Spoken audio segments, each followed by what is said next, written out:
এবার আখি সারপ্রাইজ দিল তার ভাই এবং ভাই বউকে, যারা আখির মেয়েকে নিজের সন্তান হিসেবে মানুষ করছে। তাদের অ্যানিভার্সারিতেই এবার ধামাকাদার একটা সারপ্রাইজ দিল আখি। আখির ভাই রাসেল এবং তার ভাবি মেহেরুন, যারা আখির মেয়েকে নিজের সন্তানের মতোই মানুষ করছে। এমনকি আখির মেয়ে রানিয়াও জানে তার বাবা হলো আখির ভাই রাসেল এবং মা মেহেরুন। এমনকি আখি তার মেয়ে রানিয়ার জন্মদিন এটাও জানিয়েছে এখন থেকে তার ভাই এবং ভাবি হলো রানিয়ার বাবা মা এবং সে হবে খালা।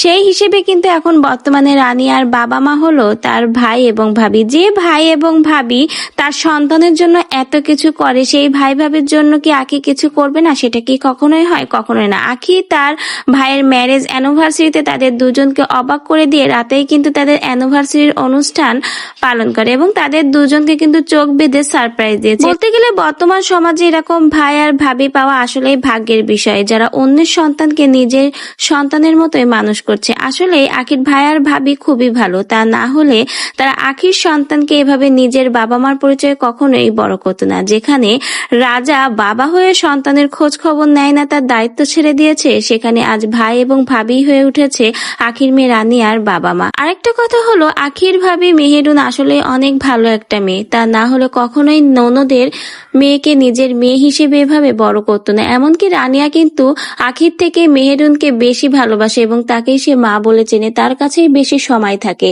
আসলে এরকম ভাবি পাওয়া ভাগ্যের বিষয়। আখির আসলেই ভাগ্যটা ভালো যে মেহেরুনের মতো একটা ভাবি পেয়েছে এবং মেহেরুনও অনেক বেশি ভালো, সকলের সাথেই তার খুব ভালো সখ্যতা রয়েছে। এমনকি আহাদের এক্স বউ আখির সাথেও কিন্তু মেহেরুনের অনেক ভালো সম্পর্ক রয়েছে। আসলে মেহেরুনের মতো ভাবি পাওয়া ভাগ্যের বিষয়। তো আখি তার সেই ভাই এবং ভাবির ম্যারেজ অ্যানিভার্সারিতে কিন্তু তাদের বড়সড় একটা চমক দিয়ে দিল।